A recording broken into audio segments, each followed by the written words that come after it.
So today we're going for a walk in the woods, and one of the things that we're looking at and discovering in the forest today is these ephemeral pools. So these are really important for different amphibian species. Early in the spring these pools exist, and then later on in the summer they all dry up. So they're ephemeral, they don't exist for very long. And so the meltwaters from the snow allows these pools to occur in the forest, and the early spring rains. And so as you're walking along the side of the pond, you're seeing all sorts of little frogs jumping into the pond right now. And those are all wood frogs right now. We know that because they have a little black band along the side of their face, and they make a very, that's kind of a duck-like sound. And so they're breeding in here right now. Later on it'll be a different salamanders and different newts, different things like that. The spring peepers will be breeding in here. So we just have a whole variety of different amphibians that these ephemeral pools are essential for their breeding. So they'll lay their eggs and then they'll go off, and then the tadpoles will come, and then as the pond starts to dry out, those species, the tadpoles will change into the little frogs and then disperse into the forest. And most of them are tree climbers, so you won't see them again. So really the only time you're going to see them is when they're breeding. So if you're creating different habitats, it's important to preserve these natural spring pools in the woodland so the frogs can have an excellent breeding habitat. And one of the restoration techniques you can use is actually digging a few spots a little bit deeper into the woodland so that you have these spring ephemeral pools, because a lot of land that has been cut over and then turned into farmland, all this habitat heterogeneity is gone, and it's completely flat, and you don't have these holes and these mounds where the wildlife can use them.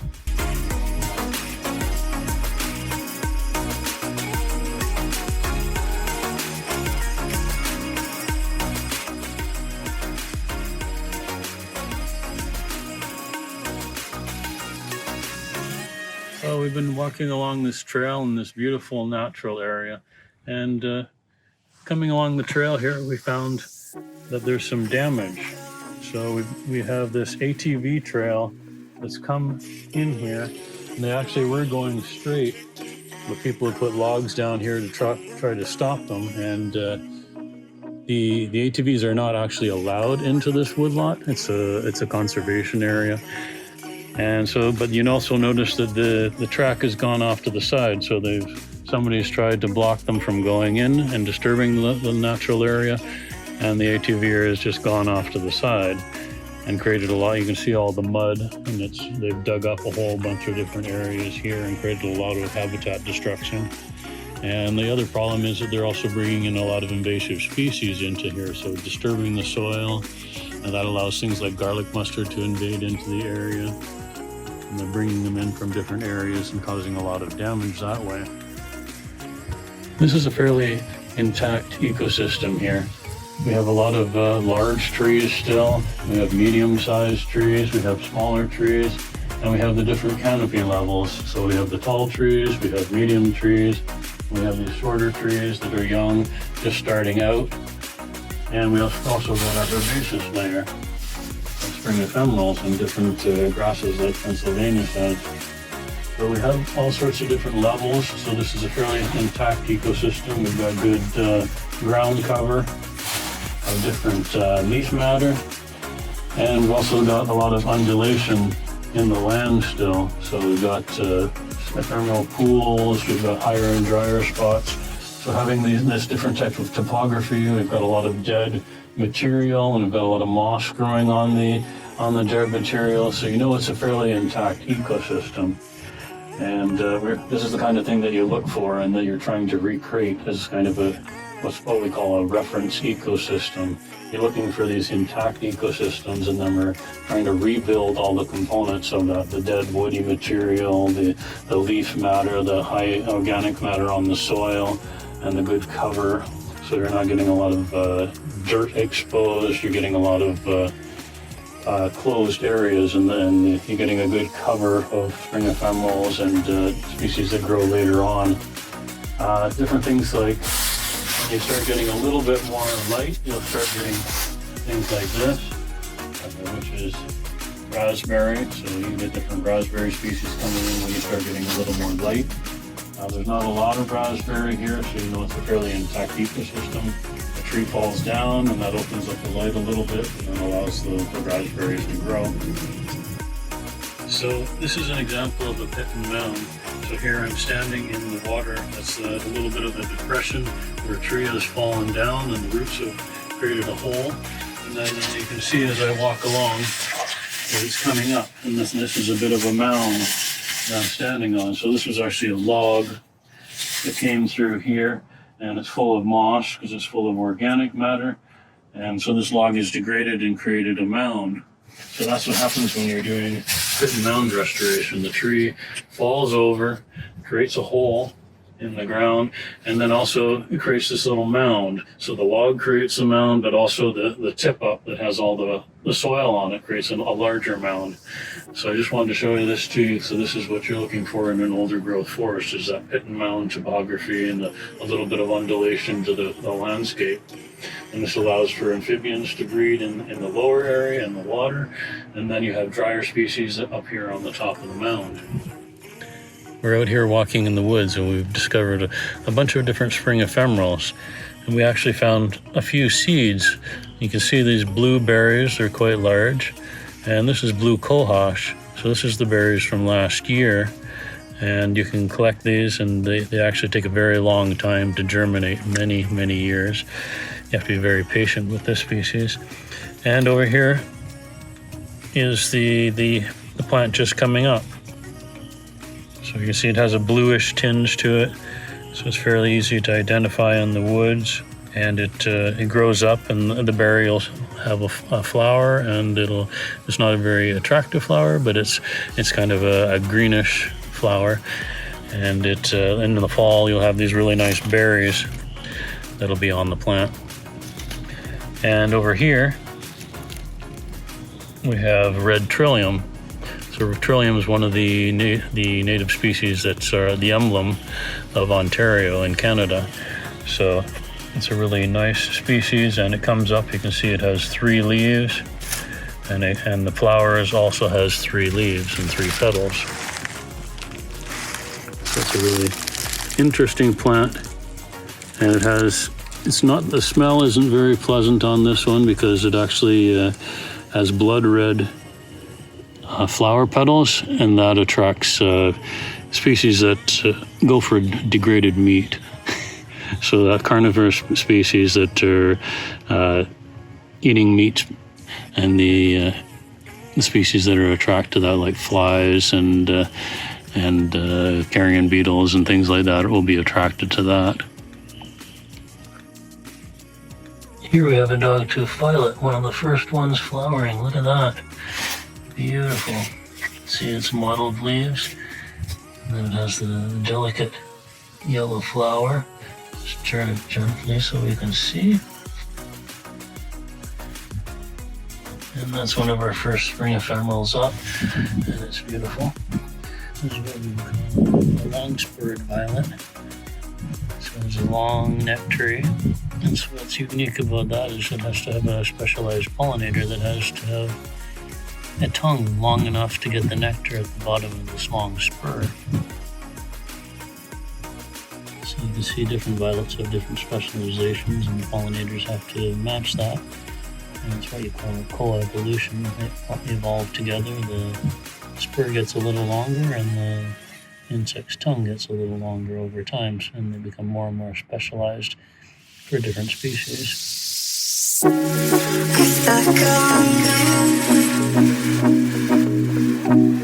Been waiting endless nights to get that call. Hung up on you. I wonder, do you ever think of me too? I'm stuck on you. Been waiting endless nights to get that call. Hung up on you.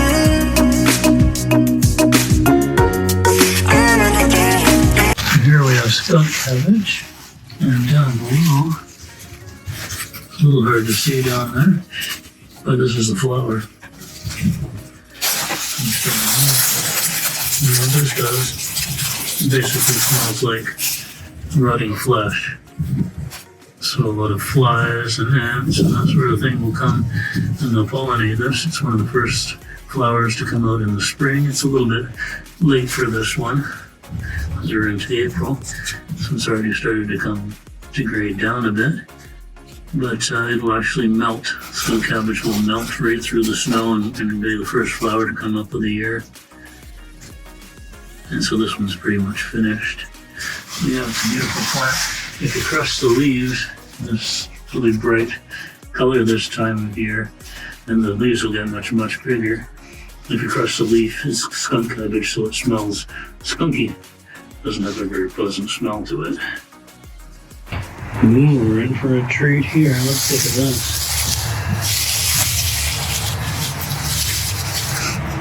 Look at these little guys. These are Dutchman's breeches.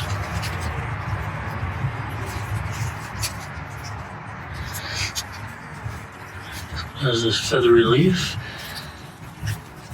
and it comes out in the early spring. And you see it looks like a pair of pants hanging on the line. Some pollinators have to get very creative to get their way in there. And sometimes there's something called a nectar robber, because the nectar's up in the spur, up at the top here, and sometimes the pollinators will bite a hole just to get at the nectar. So you can see that sometimes. Otherwise, they've got to push their way up into it to get the nectar, and in the process they're pollinating it.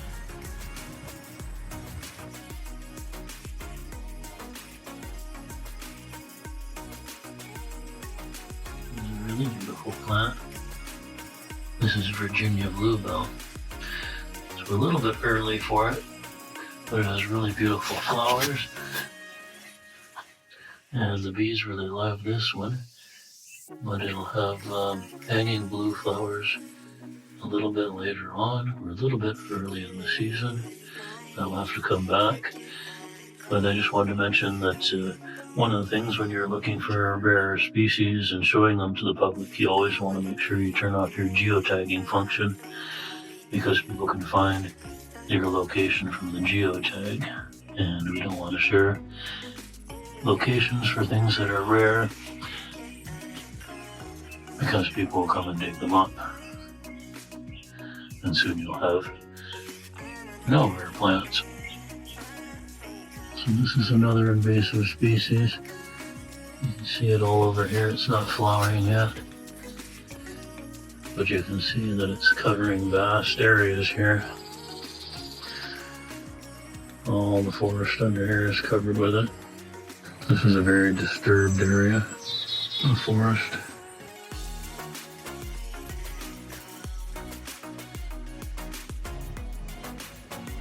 So Dad, what do you like about walking in the woods? What draws you to nature? Psychologically, it calms me, and I think it's good to walk in nature. It kind of repairs you. It's almost like meditation, calm and peaceful, and there's all the green. Well, not so much green right now as gray, but it's coming. All the stuff's coming, so you can notice all the different things that are happening, even day to day, how things are changing and evolving. Well, the colors all change. The whole kind of tapestry of colors change continually as different things evolve. You mean speaking as an artist? Yeah. I remember going to work, and I go by the same field every day, and the wildflowers and weeds that were in it. Every day there was difference in the color and the texture. So that was fascinating. And you get the same here. I mean, we're starting to get buds coming out, so we're starting to get a little green, whereas last week it was all grays and browns, purples, reds. So I like to at least get out. As I am now retired, I like to kind of get out every day, go for a little walk. Doesn't have to be a long walk, but just there's no loud music playing. There's no people yelling or screaming, no cars. Smells good. Looks good.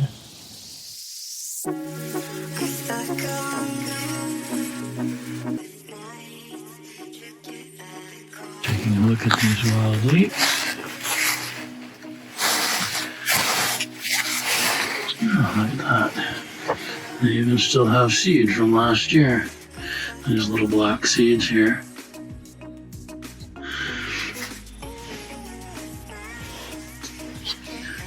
Seeds very fleshy, the leaves, and it has a red base. You know, some people dig these up and dig the bulb out, but that kills the plant entirely. So this is a healthy population here, and it is edible, so a lot of people wild harvest these, and it can cause a lot of damage to the ecosystem, digging, opening up and exposing the soil.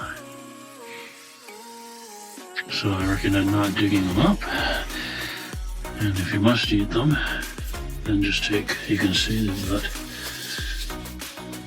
3 leaves. You can just take one, include it in your salad, but other than that, leave it alone. You've come across a little patch of wild garlic. Let's see, it's just like it comes up more like chives. But if you crush it, it has a garlicky smell and a garlicky taste if you take a leaf and chew it. So it's edible as well. You can see it goes on for a little while.